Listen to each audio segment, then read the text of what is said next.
'Twas brawling and the slithy toads did gear in the gimble wave. All mimsy were the vertigoes, and the mome rats outgrade. Beware the jabberwock, my son, the jaws that bite, the claws that catch. Beware the jubjub bird to shun, the firmer bandersnatch.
I topped the battlements of Castle Curmudgeon, where, as a wise man once said, you can't assalamu like 'em if you've never assalamu met 'em. Good evening, Mr. and Mrs. America, and all ships at sea. Welcome to the Blast Radius. Delighted you could join us tonight. Here is your Decline of Western Civilization news roundup for a week where, if it were a phallus, the shaft would be May and the head would be April. 3 of one and 2 of the other, you might say. But instead, the host went straight to a dick metaphor. Take that for what you will, I guess. Dateline, Washington, Monday, 29 April. Representative, squad member, former middle school principal, and criminal defendant who asserted in court under oath that he does not understand how a fire alarm works, Jamal Bowman. Jesus, his introduction's getting almost as long as Kamala's at this point. He says he is totally 100% ass on fire in favor of bringing massive numbers of Palestinian refugees over to the United States to live here permanently and, it goes without saying, enrich the economic and cultural life of our nation in ways that are as innumerable as they are inestimable. Because if there's anything the first quarter of the 21st century has taught us, it's that the mass importation of foreign population groups brings absolutely no undesired consequences and only strengthens the social cohesion of any nation that is lucky, nay, blessed enough to experience it. Now, there may be some fans keeping score at home, racist, xenophobic monsters, I believe you're called, who are saying right now, wait, hold on a minute. If the countries that are right next door to the Palestinian territories want no part of any Palestinian diaspora coming to live there, and the Jordanians and the Egyptians have both been very consistent on that point for many decades now, why should we be eager to have them come live here in the United States? Well, Jamal Bowman has heard your concerns, and he thinks you should stop being such a racist, xenophobic monster. He would have liked to say more, but he was running late for his How to Work a Fire Alarm class that he is required to take as part of his plea agreement. Dateline, London, Tuesday, 30 April. Look, ladies and gentlemen, I'm just going to give it to you straight here. When I see a headline that reads, London swordsman arrested after vehicle ram stabbing, That fucking story is getting in the roundup, and that's goddamn all there is to it, really. It almost sounds like the name of a deleted track from an early Iron Maiden album.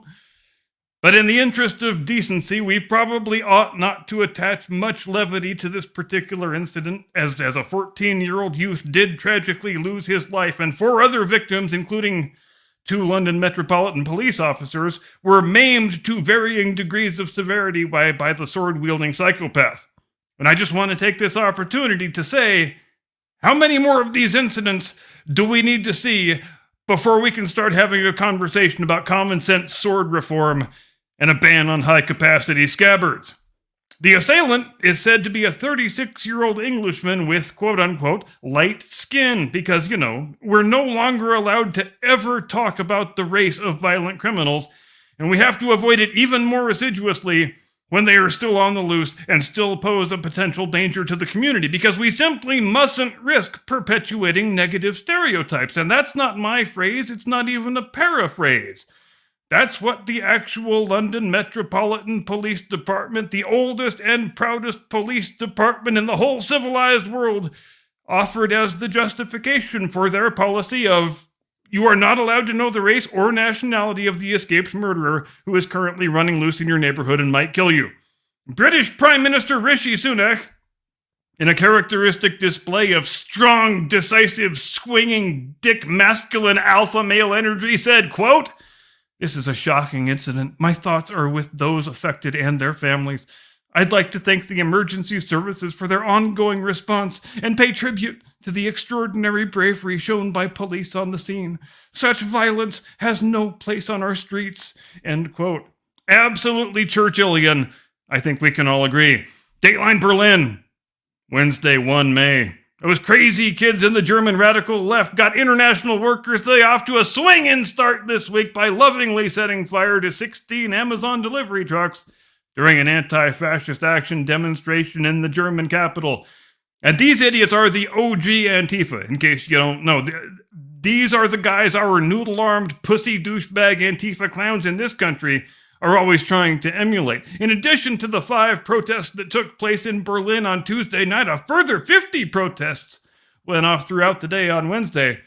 And how much you want to bet that in all of those 55 protests and all of those total combined protest hours, there weren't more than 4 or 5 chants ever chanted?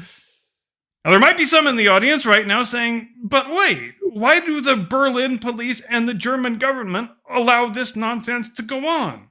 How come violent leftist maniacs can burn and loot and maraud and pillage the streets of a great European capital city with effective impunity? Well, if you're wondering that, and you may have not gotten the memo about how things work in Western Europe now, and most especially in Germany.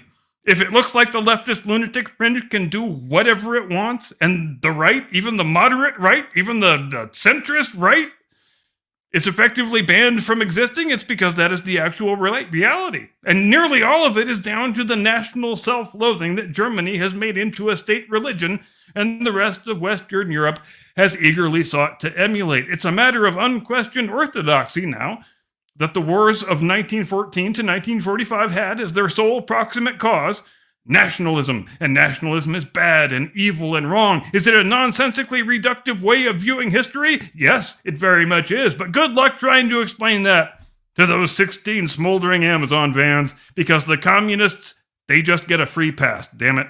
Dateline Washington, Thursday, 2 May. In this week's Things Only Joe Biden Would Ever Do segment, President and semi-animated cadaver Joe Biden has announced an initiative to increase the rate of voter registration among convicted criminals. I know it will come as a shock that the impetus for the initiative came from several dozen far-left NGOs. No, I'm not going to read out the list. Just suffice it to say every organization you would expect to be on it is on it. And is pretty nakedly designed to perform some desperate last-minute act of CPR on Biden's floundering, bumbling, stumbling, fumbling campaign. I mean, we've already seen the absurd lengths that this idiot is willing to go to keep like 20,000 happy Hamasnik terrorism fans in Dearborn, Michigan from straying off the Democrat plantation.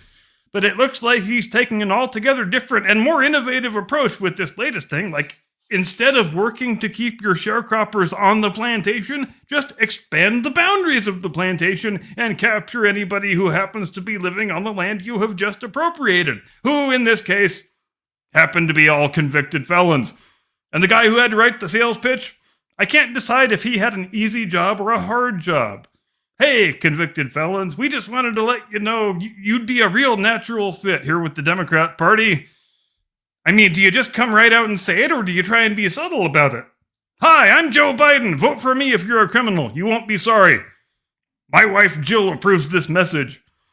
Dateline, Ottawa, Friday, 3 May. If I asked you, what country is most likely to build the world's first national monument to non-normative sexuality, what would your answer be? Except it's kind of a stupid question, because we both know you would say Canada, and you wouldn't be wrong. Our wacky cousins up in America's top hat have voted to appropriate $13 million to build something they are calling the National 2S LGBTQI+ Monument in downtown Ottawa, just a stone's throw away from the Houses of Parliament, where its members can proudly gaze down in contentment on, how best to describe this? It's kind of like a giant white cylinder with a chunk torn out of the side, like a trash can that got attacked by a bear. Rumor has it that Prime Minister Justin Castro wanted to go the obvious route and make it look like a gigantic puckered anus, and was heard to exclaim, "Curses! Foiled again!" when he was informed that Palm Springs had already beaten him to the punch. Which seems like a weirdly violent sentence when you're talking about anuses, but the host digresses. Also, I've heard the asexuals are threatening to riot and burn down the whole thing for not having their letter included in the alphabet soup. Do you think they impaneled a dedicated government committee to decide which letters were in and which letters were out? Come on, what are we talking about? Of course they did. And the asexuals, they got left on the outside looking in, which, I mean, doesn't that kind of come with the territory of being an asexual, if we're being honest? We'll have to revisit that question next week, for regrettably, we arrive here at the end of the roundup for this week. And with that, I transfer command to my industrious colleague, your lovely and talented co-host, the man who is to large furry hominids what O.J. Simpson is to knife murder, the one and only, your friend and mine, Mr. Caucasian Sasquatch. Tactical nuke incoming!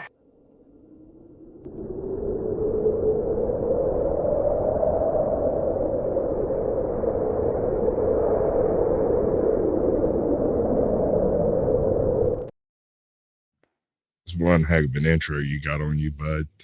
Like, that's better than I can do on a weekly basis. I'm absolutely astounded.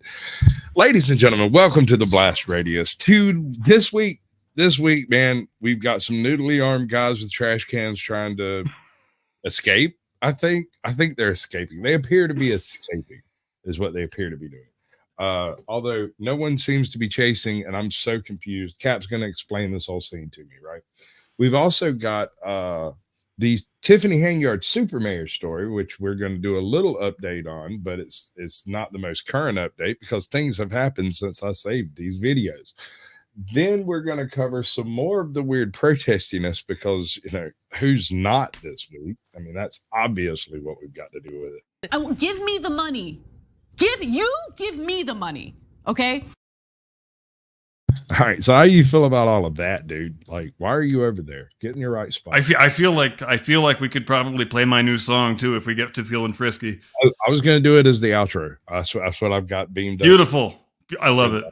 So we'll stop. What's that? Minute 17 seconds, minute and 20 seconds, something like that. But we have got noodle armed boys charging at cops with hunks of trash cans. Get this beautiful. Who knows what was going on in their heads before they began? You know, it's kind of like when our troops landed on the beaches at D-Day, just one of the bravest, most heroic infantry charges you will ever see in the recorded annals of warfare. You just wonder what they were thinking before they went and did it. Like what was their ideal best case scenario outcome before they just got bounced off a cop and fell down and got laughed at and received internet immortality. Let's look at this as logically as we can. Okay, so you're sitting in there. You thought you were going to get laid, but it's been 3 days, and all you've done is seen other chicks kissing each other.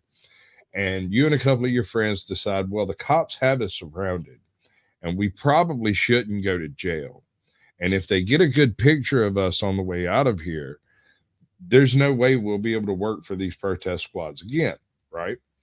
We are So- at this protest. There is an 80% female crowd. It should be impossible for us not to get laid. We just need to do something masculine and heroic.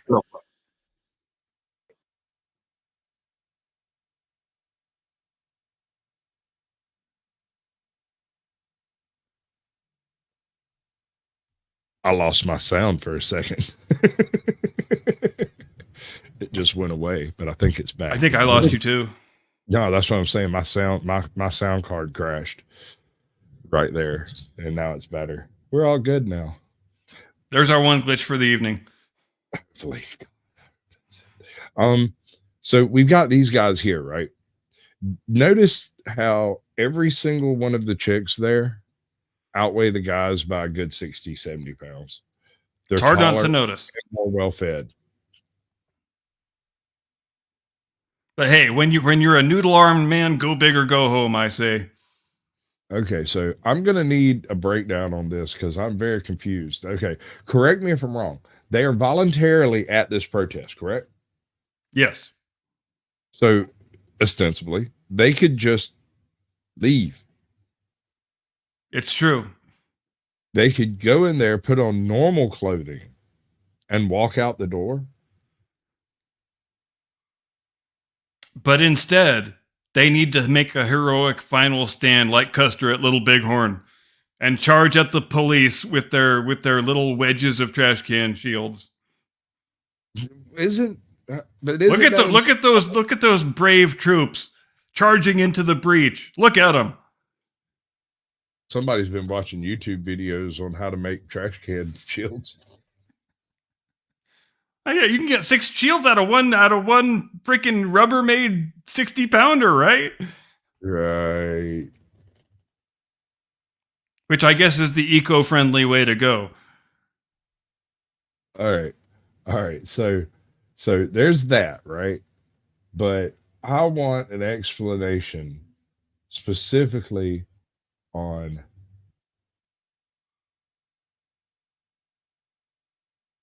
where's he at?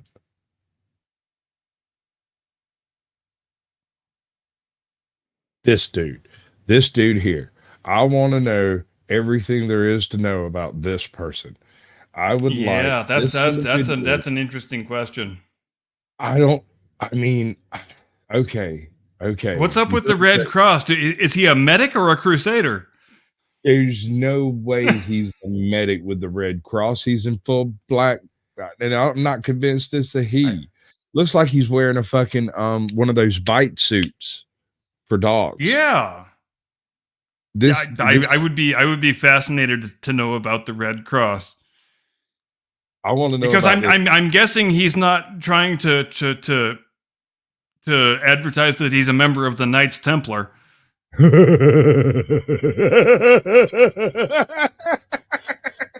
Okay. All right, bud. And Ben T says that in the comments at the exact same moment it comes out of my mouth. Well done, Ben.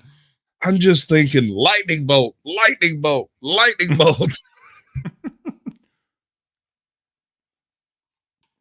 All right. But yeah, it has to be one or the other, doesn't it? He's either trying to be a crusader or a medic. Because what other possible explanation is there for that dude having a red cross on his black shirt at this woke anti whatever they're protesting protest? I'm more concerned with the fact that they seem to be leaving from the area those people are running to. As soon as he makes eye contact and realizes they're coming this way, he cuts out like hell's chasing and his tail's. And we still haven't seen the guy who runs straight into the cop and just gets bounced aside and tossed on the ground. That's over here. I was gonna. It's right at the end of the clip you just had on. Not that one. It's at the end of the other one. Oh, is it? Yeah, I brought both of them up because, dude, that opening scene there with all the noodly armed kids standing there with their trash can shields in order to escape from no one. They seem worried they're not going to make it. I'm concerned with the youth of the day. It's got to be that fluoride stare, bro.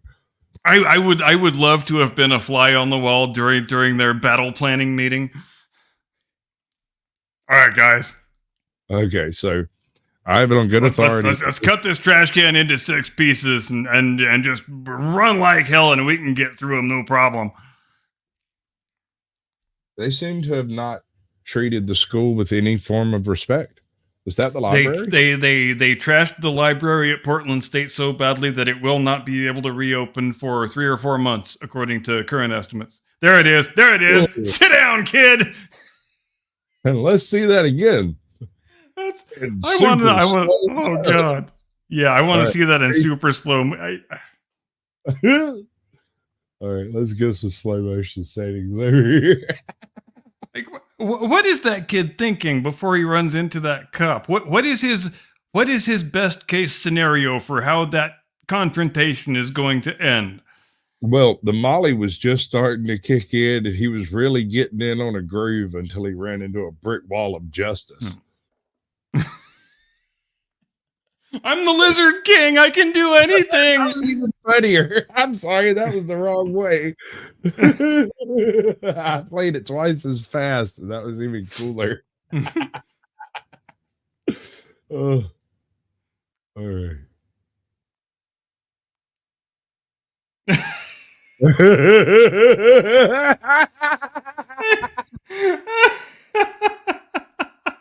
The brick wall of justice. That man's mustache deserves a beer tonight. Look at this absolute Chad. Oh my god. I want to and I for one, I just want to point out how brave it is that Intifada freedom fighters can be when they know there's absolutely no chance of the other side shooting at them. Right. Do you charge into a line of riot cops with a hunk of a trash can if you think there's any chance of being shot at with anything? Yeah, no, even a rubber bullet pierced that thing like yeah.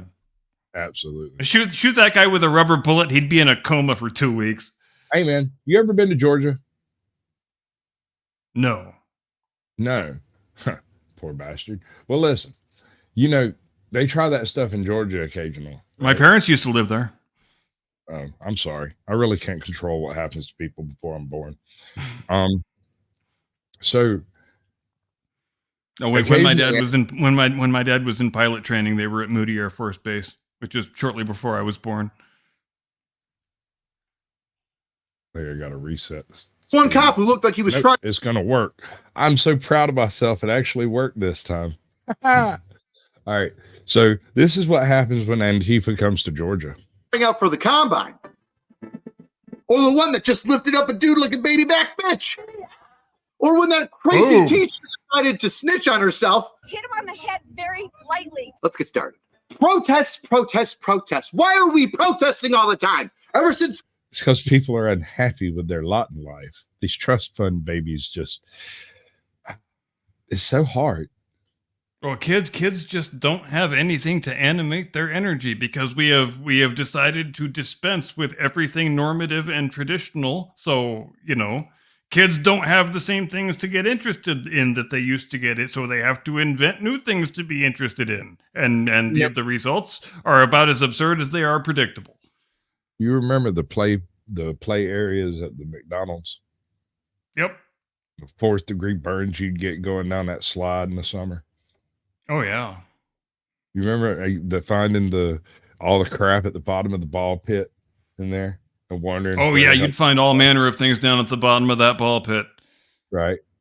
We lived, dude. We lived through all the things that these people are saying is too dangerous for children to be around. Yep. Now, is it because of the fluoride? Is it the cloud seeding? I don't know. All I know for certain is something. The damn chemtrails, goddammit. The damn chemtrails. Look, I don't believe in none of that shit, but at this point, I wouldn't be the least bit fucking surprised to wake up one morning and it be on NBC that apparently the government's been making people stupid by spraying shit into the air. And that, for my money, is the absolute worst thing about the state of our government today.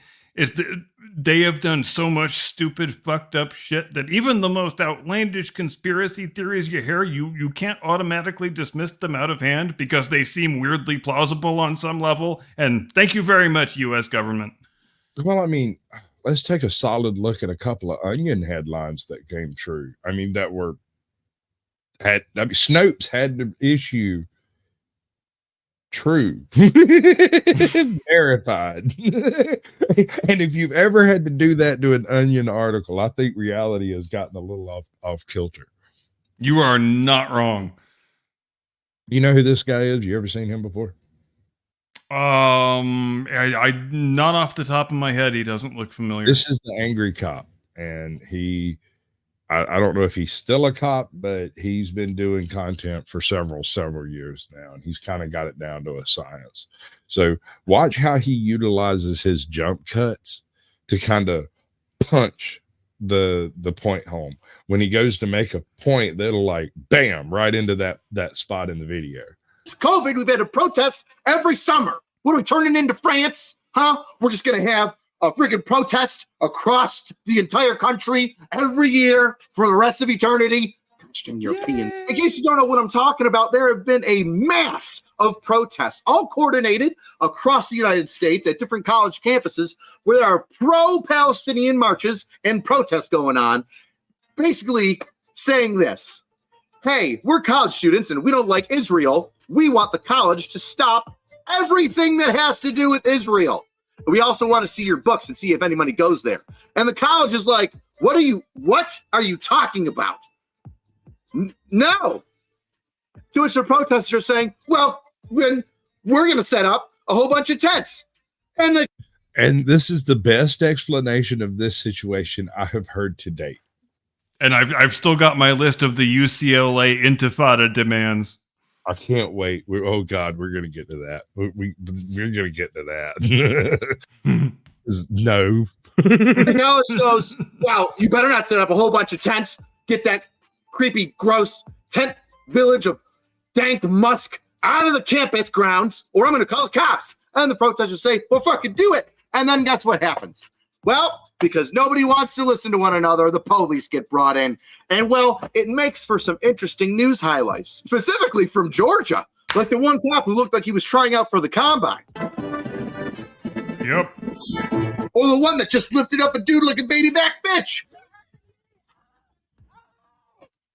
Or when that crazy teacher decided to snitch on herself, thinking that it's okay to hit a police officer. Hit him on the head very lightly to get his attention. And I'm going to break down 3 of those videos for you, but I'm also going to educate you on 3 things that I think we all need to get a better understanding on. And that I'm going to say this right now, and I know you will back me up on this as a Georgian.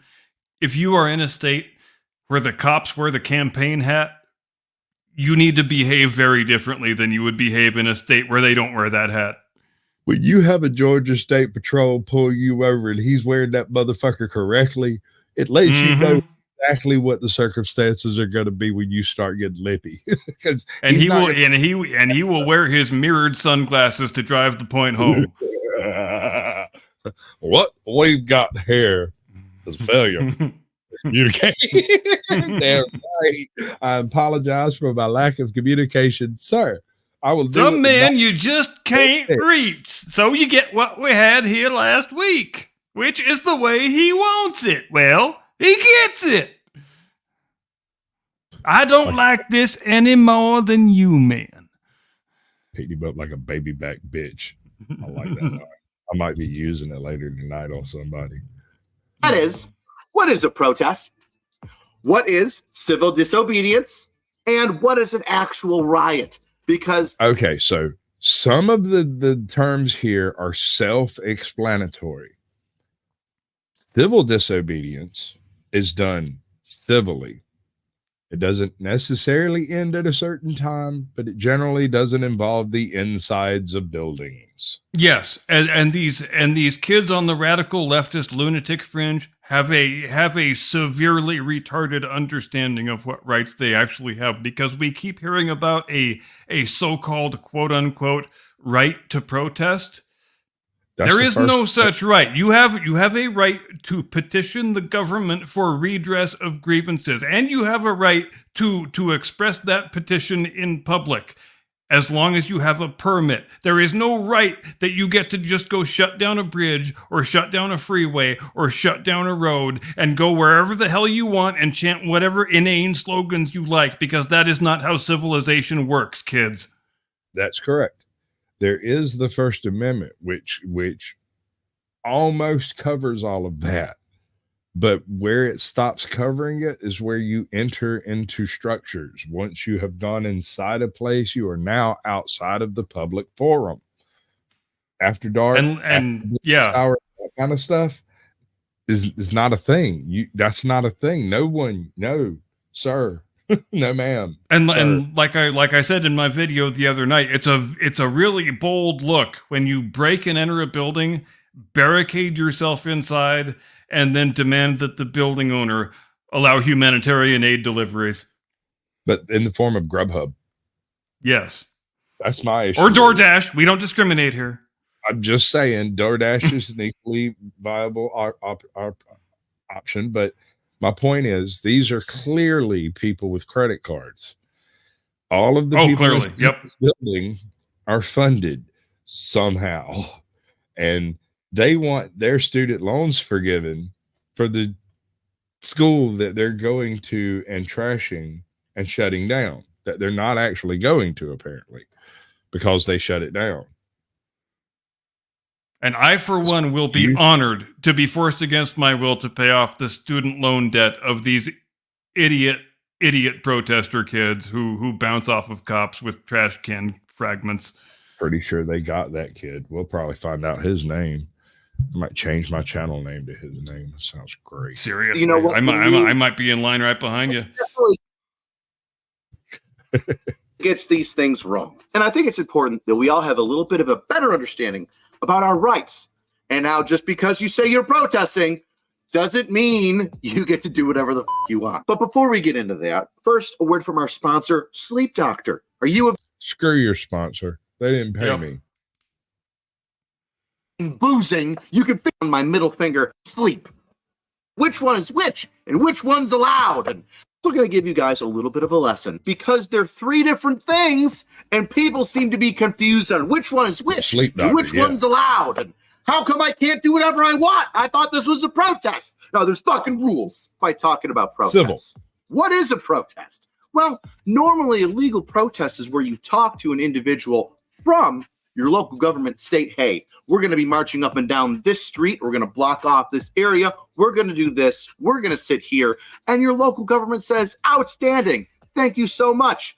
Let's get together and get a police presence there to make sure that you're safe and that nobody disturbs you. You see what that is? That's the community coming together in order to discuss a discrepancy that they may agree or disagree with. A lawful gathering, some might say. Now, what? Now, that's part of that, then, that their First Amendment we done been talking about. Now, let me put a little big in your bonnet for this one. Right to public assembly.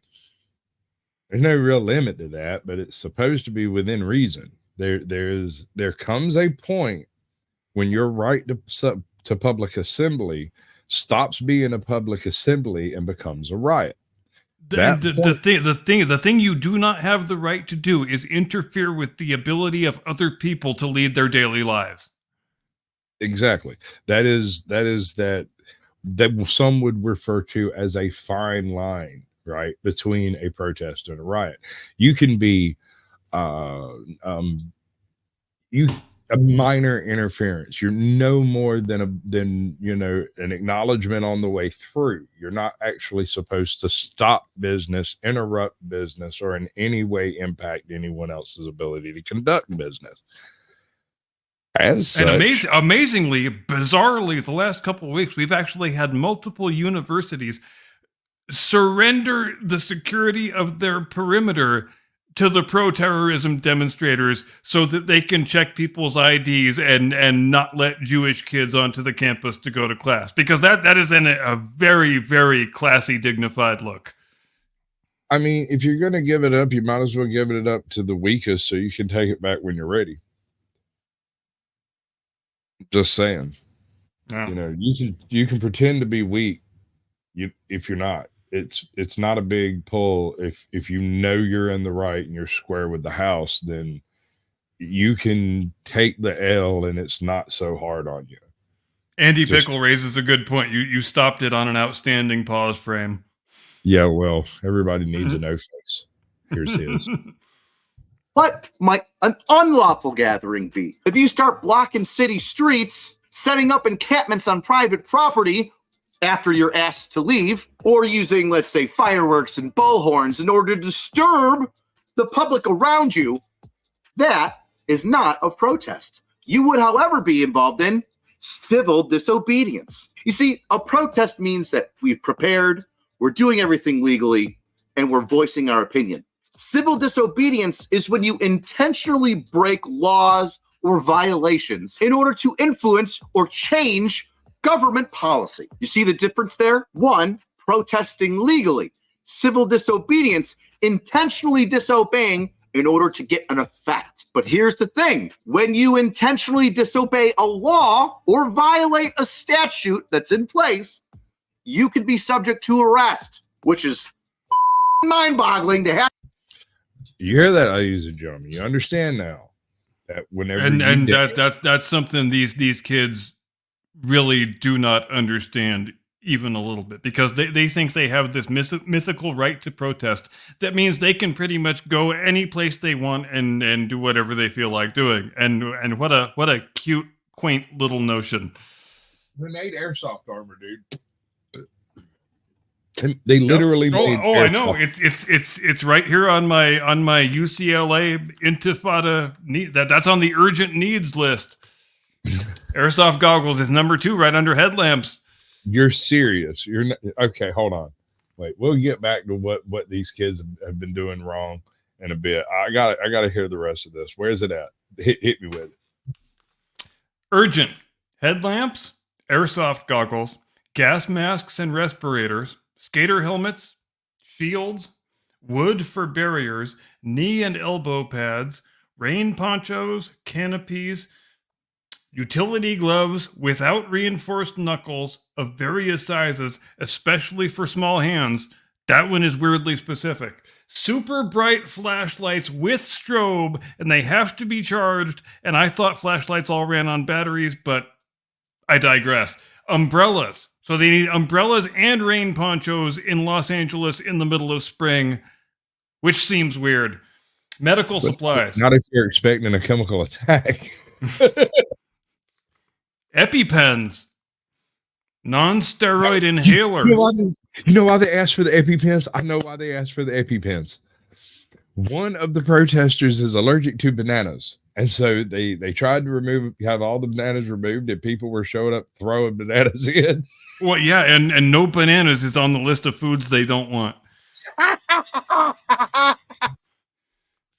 And here's the food list. And it's a bold look when you issue a desperate appeal for food to be brought to your location and other people to pay for it, and you include a list of restrictions that eliminates 95% of the world's food products. But these are bold kids we're dealing with. Food, hot food for lunch, very important. It can't be cold food, because freeing Palestine is hard work, and nobody engaged in that work should have to face the indignity of eating a peanut butter sandwich. Vegan food, gluten-free food, because obviously. How about halal? Ice.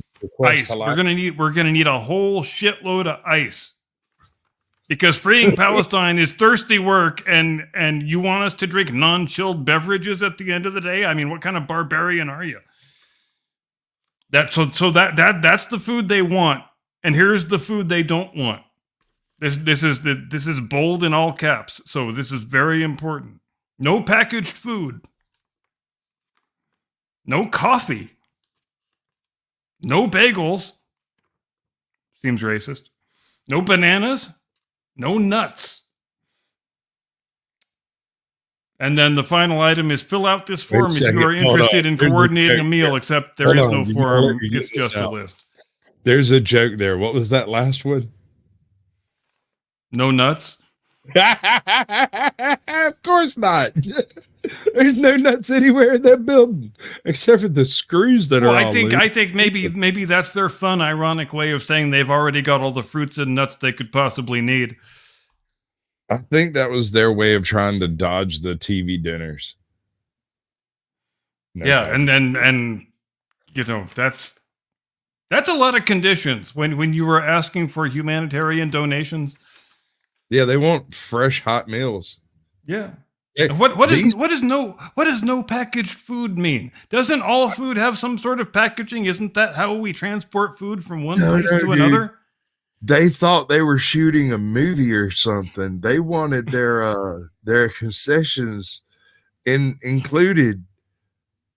Oh wow, they're LARPing so hard. They think the Oh, they're feds are- and it's wow. it's a strong look when you show up for an insurrection and you don't bring any of the items that an insurrection requires. You just want other people to bring it to you for free. Because nobody here has an unwarranted sense of entitlement. Not at all. I don't want anyone to think that. Oh my god. That is such madness. Such Also, when you think you're fighting a holy jihad, maybe not best to advertise to the enemy that you can be defeated by peanuts and bananas. I'm just saying. Just walk up and hand them a couple of hot meatballs, say good luck, fellers. The battle's over. Absolutely. They'll get PTSD. These are going to be people trying to declare that they Yep. were They are going to sue the school to pay for their psychiatrist bills because they got PTSD from their own protest. Wow. We have muted things. After being arrested, people will cause a scene and just be utter assholes to the officers. It's not my fault that you stayed too long, but you'll take it out on us. And here's a perfect example. We've got one trooper leading along here, gentleman with a backpack away from the group of people. He's handcuffed. He's obviously under arrest. And what does he do? He falls down. Oh, you're hurting me. Boy who cried wolf over here, just flop it on the ground. Sir, I'd like you to know that I personally think that you are a pussy. But guess what? Where there's pussies, there's dicks. And dicks pussies. And that's what this trooper did.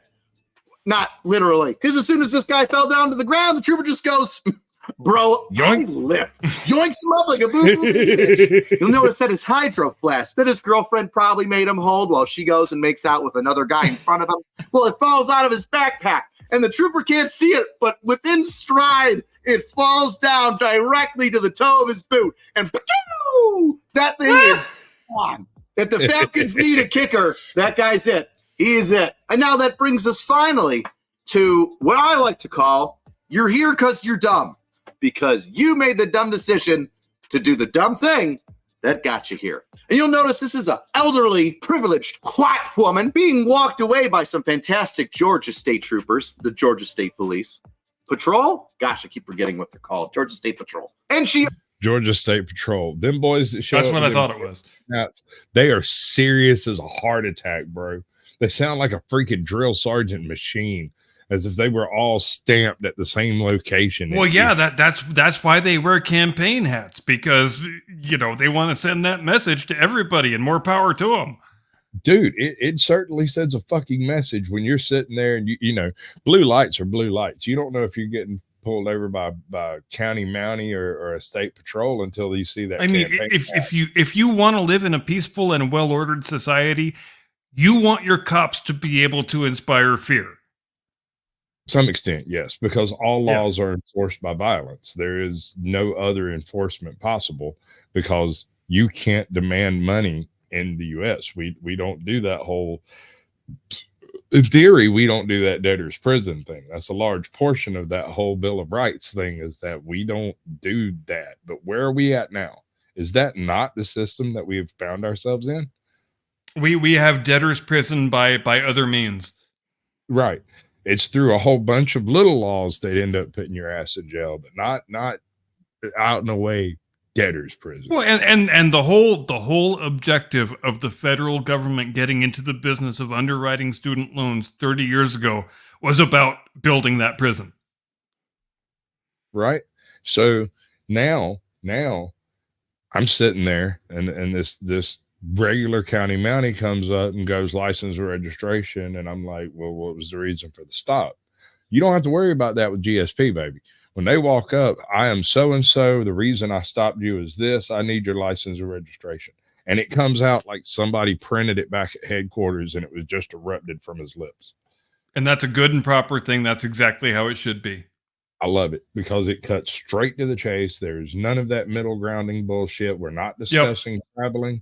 It does not come across as a request. So you don't have a chance to get into all that namby-pamby horse shit. Well, what did I do wrong, officer? Well, what do you think you did wrong?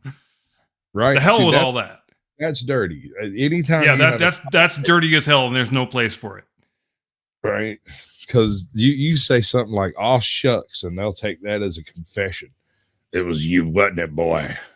Yeah. He openly admits to the world, listen, I unintentionally hit him because I was upset. Oh, so you assaulted somebody. Hit him on the head very lightly to get his attention. But it's okay, because you're a Karen, and you're a professor, and you're there at the place of which you work. I didn't know that if I was in an ice cream shop, I could just go bitch smack anybody that walks in as long as I work there. You see how that logic doesn't make sense? You see how I didn't hit him hard. Some people might call an idiot the balls of somebody. I accidentally hit him over the head. I was caught up in the moment. And all of that leads me to this now. Number 3, riots. Now, what happens in riots? Well, that dumb white woman, she became a part of it. It's this group mindset, this group mentality, this anonymity within a crowd that people will get. Riots are bad. That's when people set things on fire. People are trampled. There's chaos in the streets. Look at you, Minnesota.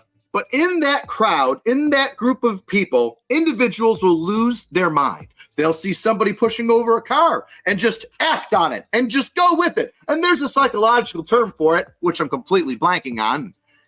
Maybe it'll flash down here. Is it there? That means I figured it out. If it isn't, then, well, get a dictionary, kids. Ask Jordan Peterson. But in that crowd, the individual's mindset gets thrown away, and they just start doing reckless, stupid things with the group. Now, it doesn't mean that it's okay, because you'll still get some Georgia troopers to come pick your ass up or knock it the f*** out and take you straight to jail. And on that note, to those two... That's a great question. I love that question. What would you be willing to protest for? What would get your white ass up off your couch and out from in front of your computer to stand out by the road somewhere with a sign screaming, hell no, we won't go? What would it take? It would take a whole hell of a lot, since I am not of the belief that people standing in streets chanting inane slogans has ever changed the world for the better in any demonstrable way. I know a lot of people disagree with me on that, but I think there's activists and activism, and activism is one of the tisms, not an is thing, right? Yes, and the most effective form of activism is never standing in a street chanting inane slogans. Well, when they try to take your guns, you've already lost so much before they get there. That's the thing is there's a lot that goes along with protecting your Second Amendment that an awful lot of Americans are perfectly willing to go without. Like that whole concept of a concealed carry permit, that is a registry. That whole I personally, registering your gun is I would have been willing to march in the streets and engage in civil disobedience over the China virus bullshit, but nobody was with me on that. Everybody just wanted to obey and comply. To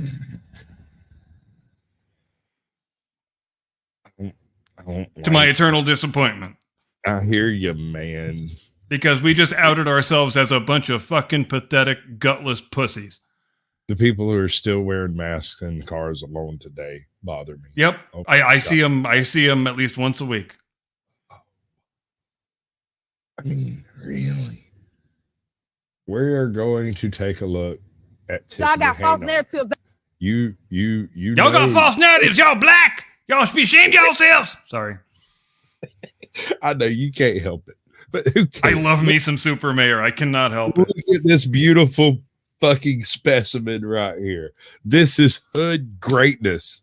This is the absolute dude. She has the best origin story of any super mayor on the planet. Check this out. This is the upward mobility of the American welfare queen, and we should all be proud.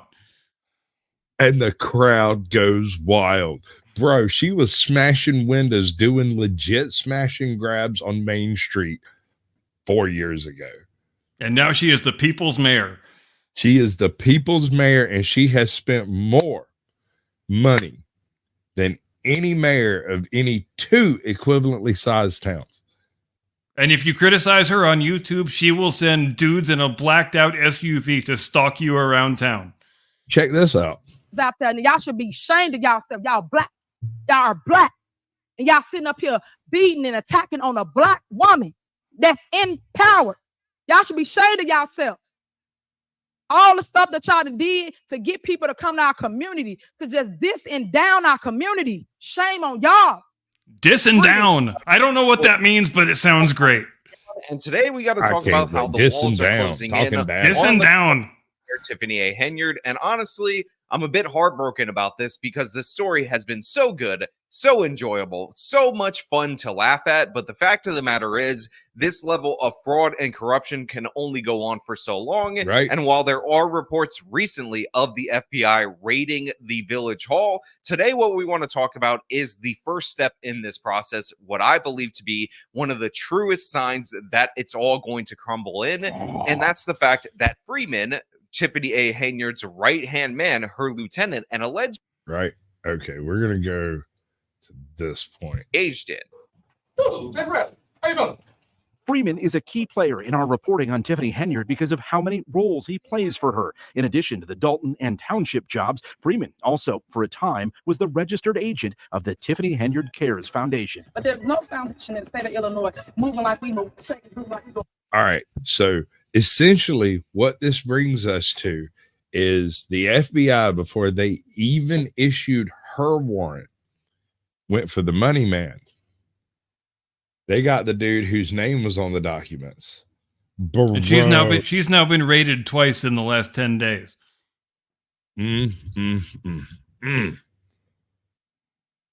But she's hot. Look at her. Look how cute she is. She can't be guilty. Look at that. Look how ooh. That's some of that mean mommy.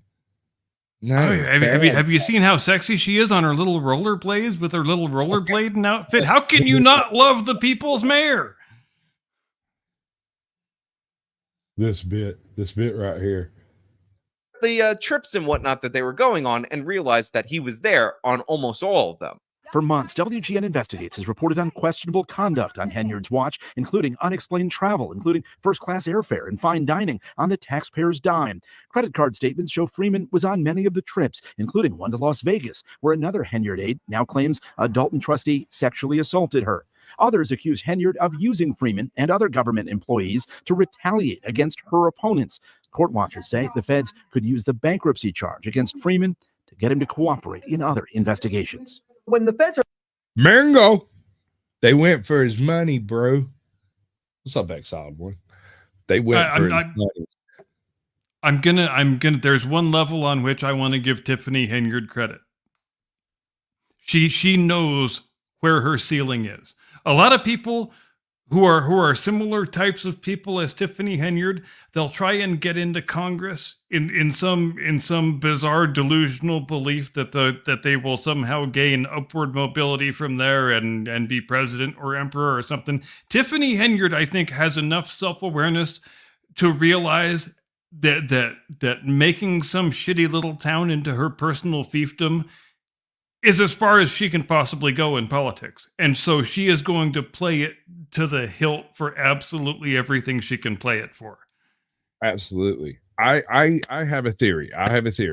She is going to do no more than 18 months. At which point in time she will exit with a book deal and a movie deal and a Netflix series where she gets to play herself in the Broadway musical. Yeah, right? she will get the disgraced Wokester golden parachute. Absolutely. Absolutely. All right. So Hannibal the Hungry. Is that his name? Hannibal is Hungry Yeah. is the name of the guy. Okay. And I saw He what yeah. looked to This be Hold this on. guy is my freaking hero right now. Everything's being hesitant. He's I've got to say I've watched a couple of his videos here recently, and I didn't know him from Adam's House Cat like before last week, and I stumbled. I think you sent me a link, and someone else sent me a totally different link. I don't know which one of them I actually included, but it was one of the two, and they're both great. This dude has got a set of balls on him that I wish I had on me. Well, I mean, I'm gonna let that just lay there and quiver a little bit. them brandishing their gun. And that's why my camera goes like I'm moving out the way. Because the silhouette of the person is, I know for a damn fact that this is not the damn chief of police of Dalton Lacey. He ain't no protection detail. What is he doing out of his jurisdiction in a police car, turning on his lights? What the hell is going on? This mayor is so dangerous. We have something that I can't believe is actually happening. We have an American citizen being intimidated, being stalked by a mayor and her police chief. And and her boyfriend as well. Hey family, how y'all doing? This your boy Jedediah. So look, I have to get off of here, but I'm sitting in this courthouse, and of course I ain't afraid, but I'm pretty fucking agitated, and I need y'all to come on up here. I didn't think that this was gonna be like it is, but the entire fucking Dalton Police Department is here. In this video, we'll be talking about Jedediah Brown and him being in a legal matter, which is perfectly fine in our society, right? Dealing with a restraining order, going to court, and being intimidated by an impressive police presence under Tiffany Henyard's leadership. This is absolutely insane. We're going to talk about his encounters with the police and Kamal Woods and the mayor, Tiffany Henyard's role in all this. Being in government and law enforcement is basically a systematic pressure that Jedediah has faced, trying to scare him. This is called lawfare. What they do is they throw every little tiny infraction upon you as a financial burden that you'll have to bear while you try to clear your name from all of the insignificant bullshit they've already thrown at you. And we see it happening all the way at the pinnacle of the U.S. government right now today. Exactly. It's a very common authoritarian tool that's utilized like a wrench or a spanner. It's another fun feature of third world banana republic politics that we have joyfully imported into our own country in this century. It's sort of like the opposite of offering a bribe. It's demanding the bribe through law, through justice. There's a reason why so many Dalton residents are scared of the police department. Before we talk more about this, let's get to some more of the recent news involving the super mayor. I'm happy that it seems like the residents will eventually get the answers to the questions that they've been asking. This is the third federal subpoena served on the village of Dalton in just the past 12 days, and it is by far the most substantial. And it's the first to specifically name Dalton's embattled mayor, Tiffany Henyard. The 7-page subpoena served Monday at Dalton Village Hall asks for all payments, expense reimbursements, per diems, and credit card expenditures for Mayor Henyard. The same information is also requested for her top assistant, Keith Freeman, and a pair of businesses controlled by Freeman, as well as several trustees and village employees who've traveled with Henyard. The subpoena also shows the FBI is looking into complaints by Dalton business owners whose licenses have been held up by the village, asking for licensing information for 10 bars and restaurants, including 2 that were raided and closed by Dalton police in February. And all right, so I don't remember if it was on this show or on MedLife Bro Logic where we covered the 2 bars that were shut down. It's almost like they didn't pay their protection tax. That is exactly what it looks like. Only the owner of one of the bars is quoted as having said it's not that he didn't donate to her campaign. He didn't donate enough. Yep. That was the quote. And it's like, Wow. Yeah. Wow. Your bribe wasn't big enough, so fuck you. I'm shutting you down anyway. And it's clear the feds are focusing on all the expensive out-of-state travel by Henyard and her crew, including first-class plane tickets, asking for travel records for all trips, with Dalton officers working thousands of hours of overtime to drive the mayor around and sometimes run her personal errands. Well, the FBI took notice, asking for shift records for a number of officers assigned to that detail, including Officer Terry Young, who last May reported working 303 hours over a 2-week period. In all, the FBI... Yes, ladies and gentlemen, if you do the math on that... 303 hours. He missed some sleep. Yep. Because protecting Tiffany Henyard is a full-time job, goddammit. A man doesn't have time for sleep. Right? I mean, oh my. FBI has served a total of 5 subpoenas over the past 2 weeks on Dalton and Thornton Township, where Henyard also serves as supervisor. This latest subpoena gives Dalton officials until May 20th to turn over the requested records to the federal grand jury. So, somebody going to jail. So, like I said in the last video, that's a good quote. I'm gonna have to go snatch that. Oh my Lord. Oh god, yeah, oh yeah, that's almost as good as the little Anna Kasperi and you give me the money clip.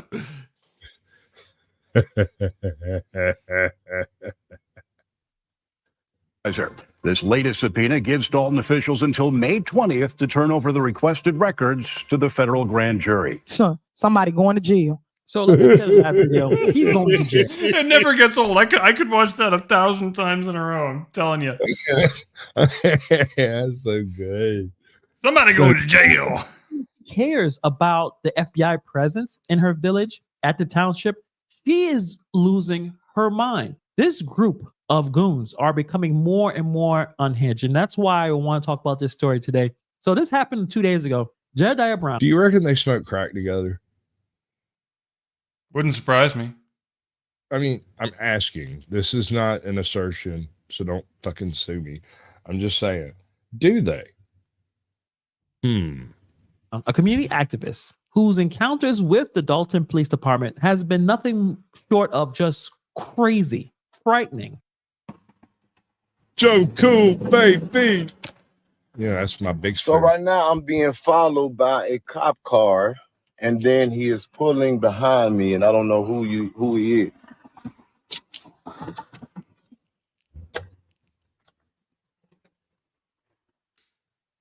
Why are you following me? Okay, so this is a cop car, and that's Lacey. This is Lacey. This is some cop from some fucking department following me right now. Who are you? It's a completely tinted car. They following me wherever I'm going. I'm not fucking afraid. Who are you? All right, so now this then went to a whole nother level. Now they want to play games with me a whole different way. So I'm trying to figure out who the fuck this is. That's a blacked out car. It's police plated. You know what, bro? They got me fucked up. Y'all got me good. I'm with this dude. That was creepy. Oh yeah, and there is an unmistakable message being sent there, is there not? We are watching you. If nothing else, we are watching you. What's up, Dennis? Stop making your little YouTube videos, or I will send my black SUV goon squad to intimidate your ass every single day. Everywhere you go, if everywhere you go, whether it's in our jurisdiction or not, we don't give a fuck. They're gonna give you an EPA violation if you have an oil leak. Like they own you. They own you, bro. Oh my God, it's so nerve-wracking to me. It is. Good fucked up. It's police cars all fucking around me, and they don't. These are all Dalton police officers, and I want to tell y'all really got the right nigga. Got the right one, bruh. He said it, not us. This is the other car, and I want to make sure that these are Dalton plated cars right here, because this ain't fucking Dalton. So whoever this is in this car, where the other car go? I'm not fucking afraid of y'all. So stop playing with me. Play with your mama. I'm not afraid of you. And what you gonna do, bruh, is y'all gonna fuck around and find out. I'm not afraid of y'all. So whoever this is in this car, This man is That's- making me proud to be an American right now for his refusal to be intimidated by these goon squad fucking pukes. Even if you don't like auditors, even if you don't like people, if you are an absolute boot deep throating cop supporter, I don't care. We need people out there putting this stuff on camera, making sure these folks are held accountable for the activities they are involved in, because this is straight up thuggish. None of our institutions work as intended unless citizens are willing to hold them in check. Period. It's just exactly. And the only way we have to hold them in check at this point is to catch them in the act with the camera. So every single one of you, when you start getting involved with freaking cops, I don't care what state you're in, record audio or something. Record and people who are good, honest, decent, upstanding cops have a bigger vested interest in anybody else in making sure that corrupt asshole cops are exposed, just like this. Well, anyone who's an upstanding, forthwith, and correct cop would be proud to be on camera doing their job properly. Yes. Only people who are embarrassed by the activities they are involved in are going to have a problem with being on camera, and you're only embarrassed by nefarious actions. Being bad. You know it's bad. You wouldn't do it in front of your mama or in front of that camera, and you know it. be in fucking Dalton. Shouldn't you be in Dalton? Shouldn't you be in Dalton? Huh?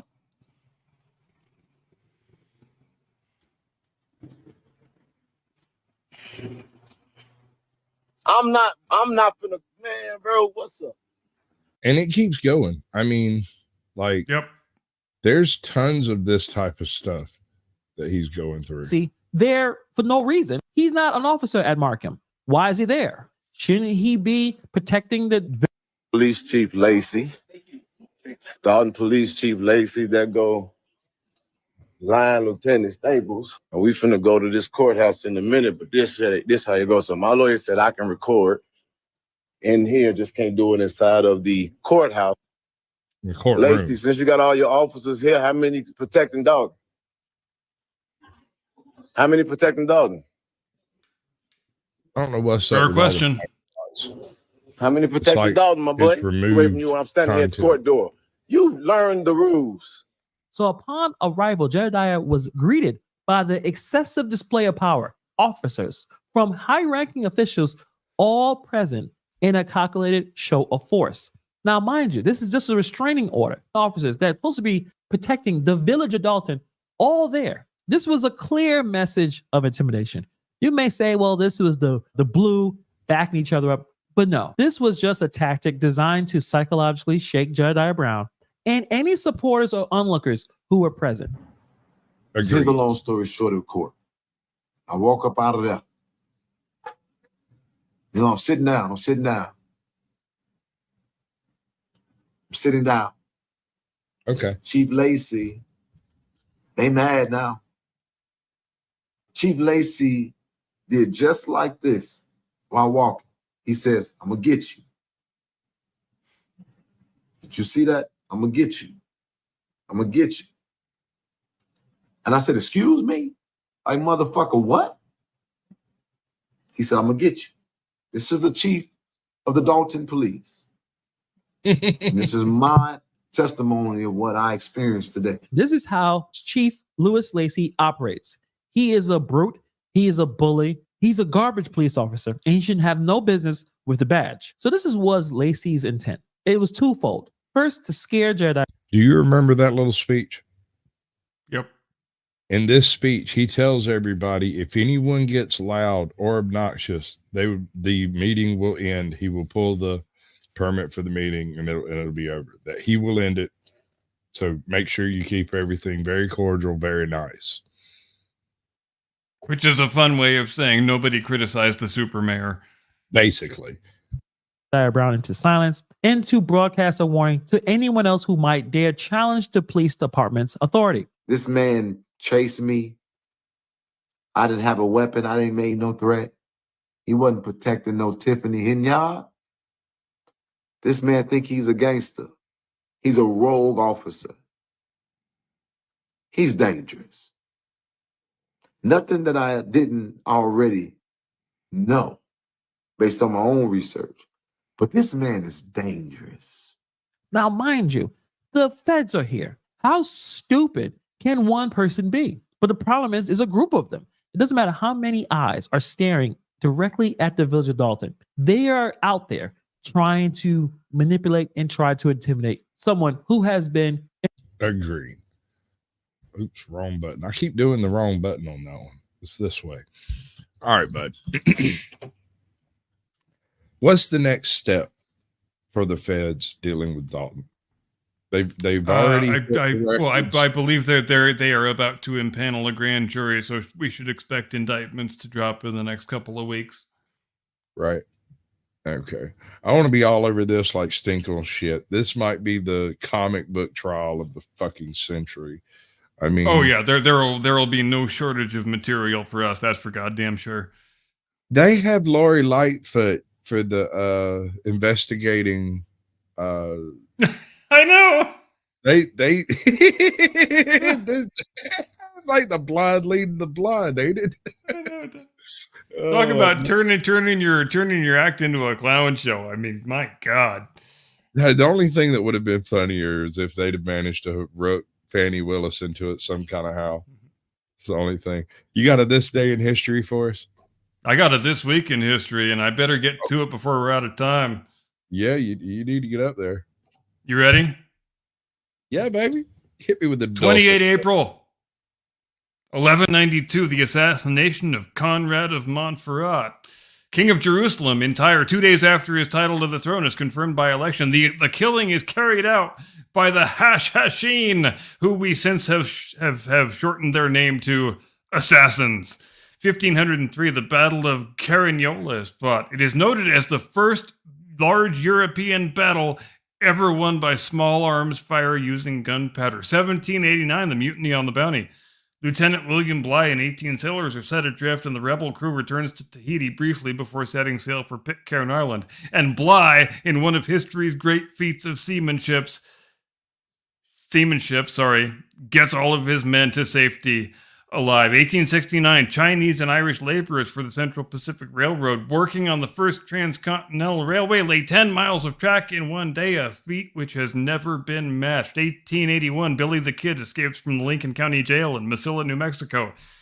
And I think they still haven't got all the dimes out of Bob Ollinger's gut. 1910, Frenchman Louis Paulin wins the 1910 London to Manchester air race, the first long-distance aeroplane race in the United Kingdom. 1923, Wembley Stadium is opened, named initially as Empire Stadium. 1930, the Independence Producers host the first night game in the history of organized baseball in Independence, Kansas. 1952, Dwight D. Eisenhower resigns as Supreme Allied Commander of NATO in order to campaign in the 1952 United States presidential election. 1967, boxer Muhammad Ali refuses his induction into the United States Army and is subsequently stripped of his championship and boxing license. 29 April, Joan of Arc arrives to relieve the siege of Orleans. 1781, American Revolutionary War. British and French ships clash in the Battle of Fort Royal off the coast of Martinique.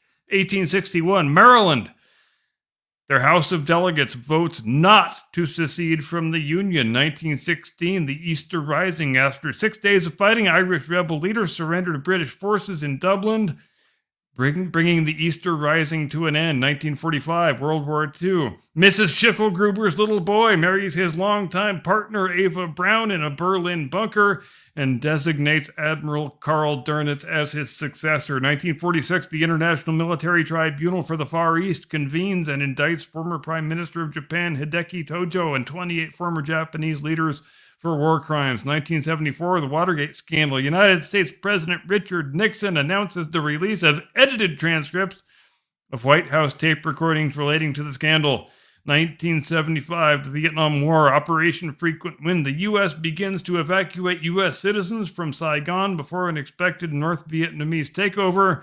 U.S. involvement in the war comes to an end. 1992, riots in Los Angeles begin following the acquittal of police officers charged with excessive force in the beating of Rodney King. Over the next 3 days, 63 people are killed and hundreds of buildings are destroyed. 2011, the wedding of Prince William of Wales and Catherine Middleton takes place at Westminster Abbey in London. 30 April, 1492, Spain gives Christopher Columbus his commission of exploration. He is named Admiral of the Ocean Sea, Viceroy, and Governor of any territory he discovers. 1789, on the balcony of Federal Hall on Wall Street in New York City, George Washington takes the oath of office to become the first president of the United States. 1803, the Louisiana Purchase. The United States purchases the Louisiana Territory from France for $15 million, more than doubling the size of the young nation. 1863, a 65-man French Foreign Legion infantry patrol fights a force of nearly 2,000 Mexican soldiers to nearly the last man in Hacienda Camarón, Mexico. 1897, J.J. Thomson of the Cavendish Laboratory announces his discovery of the electron as a subatomic particle over 1,800 times smaller than a proton at a lecture at the Royal Institution of London. 1900, Hawaii becomes a territory of the United States with Sanford B. Dole, yes, the fruit guy, as governor. 1939, NBC inaugurates its regularly scheduled television service in New York City, broadcasting President Franklin Roosevelt's New York World's Fair opening day ceremonial address. 1961, K-19, the first Soviet nuclear submarine equipped with nuclear missiles, is commissioned, and Harrison Ford and Liam Neeson are nowhere in sight. 1980, Beatrix is inaugurated as Queen of the Netherlands following the abdication of Queen Juliana. 2008, two skeletal remains found near Yekaterinburg are confirmed by Russian scientists to be the remains of Tsarevich Alexei and Grand Duchess Anastasia, two of the children of the last Tsar of Russia, whose entire family was executed at Yekaterinburg by the Bolsheviks.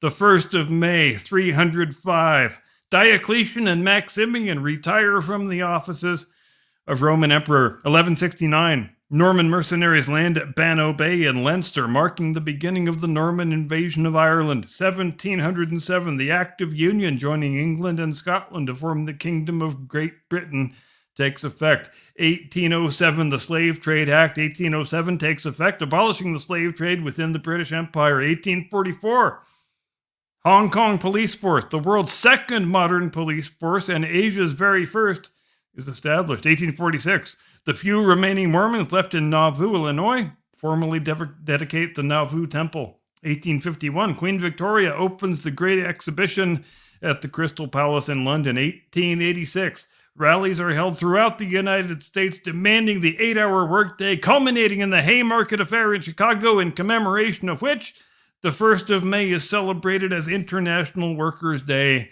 in many countries. 1898, the Spanish-American War, the Battle of Manila Bay. The Asiatic Squadron of the U.S. Navy destroys the Pacific Squadron of the Spanish Navy after a 7-hour battle. Spain loses all 7 of its ships, and 381 Spanish sailors die.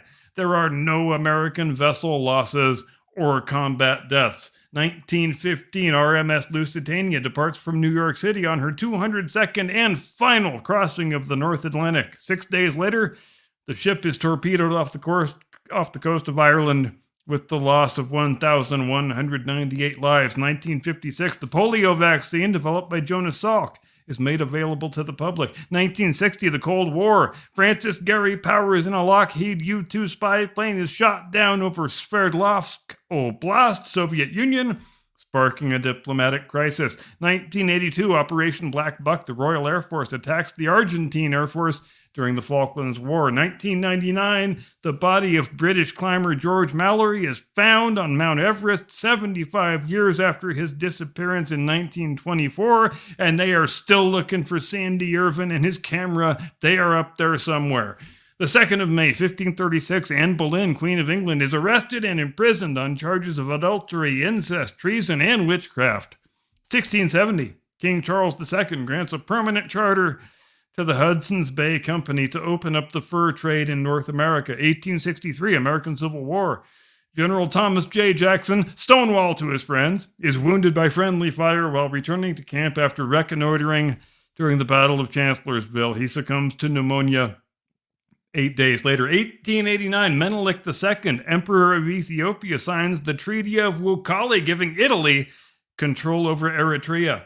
1945, a death march from Dachau to the Austrian border is halted by the all-Japanese American 522nd Field Artillery Battalion of the U.S. Army in southern Bavaria, saving several hundred prisoners from certain death. 1952, a de Havilland Comet makes the first jetliner flight with fare-paying passengers from London to Johannesburg. 1986, the Chernobyl disaster. The city of Chernobyl is finally evacuated 6 days after the disaster.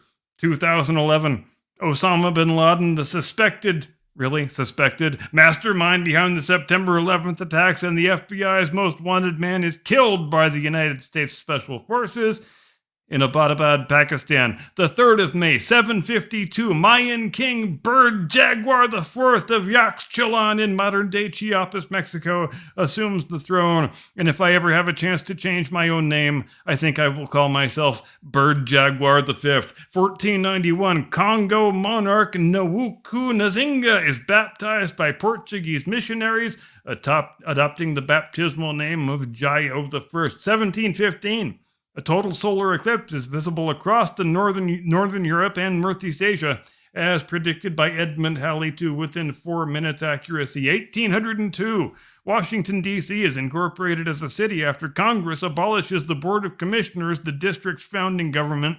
The city of Washington is given a mayor-council form of government. 1830, the Canterbury and Whitstable Railway is opened. It is the first steam-hauled passenger railway to issue season tickets and include a tunnel. 1951, the United States Senate Committee on Armed Services and United States Senate Committee on Foreign Relations begin their closed-door hearings into the relief of Douglas MacArthur by U.S. President Harry Truman. 1952, Lieutenant Colonels Joseph O. Fletcher and William P. Benedict of the United States land an airplane at the North Pole. 1957, Walter O'Malley, the owner of the Brooklyn Dodgers, agrees to move the team from Brooklyn to Los Angeles. 1978, the first unsolicited bulk commercial email, which we now lovingly know as spam, is sent by a Digital Equipment Corporation marketing representative to every ARPANET address on the west coast of the United States. 1979, Margaret Thatcher wins the United Kingdom general election. The following day, she becomes the first female British Prime Minister. 4th of April, 1471, the Wars of the Roses, the Battle of Tewkesbury. Edward IV defeats a Lancastrian army and kills Edward of Westminster, the Prince of Wales. 1776, Rhode Island becomes the first American colony to renounce allegiance to King George III. 1814, Emperor Napoleon arrives at Portofario on the island of Elba to begin his exile. 1871, the National Association, the first professional baseball league, opens its first season in Fort Wayne, Indiana. 1904, the United States begins construction of the Panama Canal. 1910, the Royal Canadian Navy is created. 1932, having been incarcerated at the Cook County Jail since his sentencing on 24 October 1931, mobster Al Capone is transferred to the federal penitentiary in Atlanta after the U.S. Supreme Court denies his appeal for conviction of tax evasion. 1942, the Battle of Coral Sea begins with an attack by aircraft from the United States aircraft carrier USS Yorktown on Japanese naval forces at Tulagi Island in the Solomon Islands. The Japanese forces had invaded Tulagi the day before. 1946, in San Francisco Bay, U.S. Marines from the nearby Treasure Island Naval Base stop a 2-day riot at Alcatraz Federal Penitentiary. 5 people are killed in the riot. 1961, Malcolm Ross and Victor Prather attain a new altitude record for manned balloon flight, ascending in the Stratolab 5 open gondola to 113,740 feet. 1989, the Iran-Contra affair. Former White House aide Oliver North is convicted of 3 crimes and acquitted of 9 other charges. The convictions are later overturned on appeal. 1994, Israeli Prime Minister Yitzhak Rabin and PLO leader Yasser Arafat signed a peace accord granting self-rule in the Gaza Strip and Jericho, and I think we can all agree that one's turned out really great. That is all I have got. That is impressive. I'm actually impressed you made it that far. You want to do a talk out, or do we have time? We got 6 minutes left, don't we? Oh, we have 4 minutes left. Your clock must be different than mine. No, we have a video we're going to play as part of the outro. Oh, that's right. Should I talk us? Should I just talk us out early? I can talk us out early if you want to go there. We might end a minute earlier or something if you go now. Or yeah, it's fine. It's fine with me. All right, bud. Ladies and gentlemen, thank you ever so much for joining us here on the Blast Radius. We sure do appreciate it when you make us some little tiny, hopefully pleasing part of your Sunday evening. We will see you next week. We hope you have a delightful series of days. Until then, we will see you next week, as we always do, Sunday night, 8 Eastern, 5 Pacific. Don't be later. We will flog you before the assembled ships company, and we might keel haul you, and you wouldn't want that to happen. Until then, we will see you next time. Do not comply. Get off my lawn.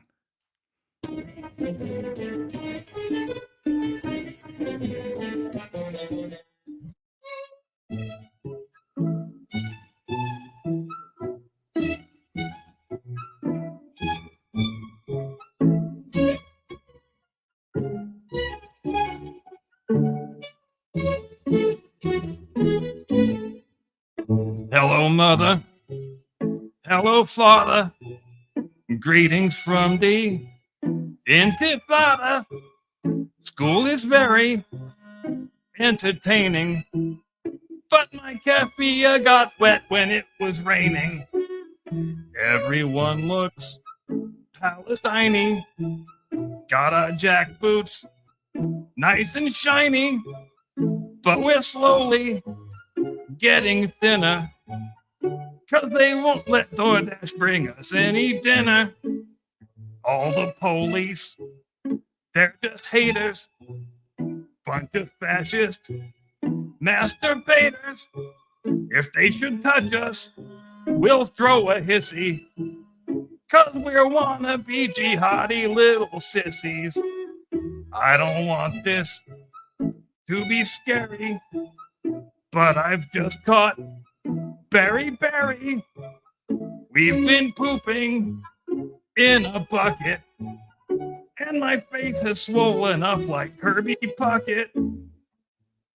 Take me home, oh mother, father, save me from the Intifada. Don't leave me out on the campus where you pay for me to go there. Take me home. I promise I will not hate Jews or hang out with chicks that look like dudes. Oh, please don't make me stay. I've been here since May Day. Dearest father, darling mother, let's not divest from each other. Send food and money, and I will take them. Until then, I'll just say assalamu alaikum. Wait a minute. Sirens wailing. Think we might be going jailing. They're even rounding up the gays and all the females. Mother, father, kindly reply to this email.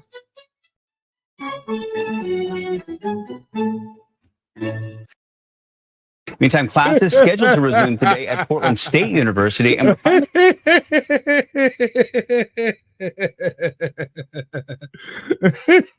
This has been great.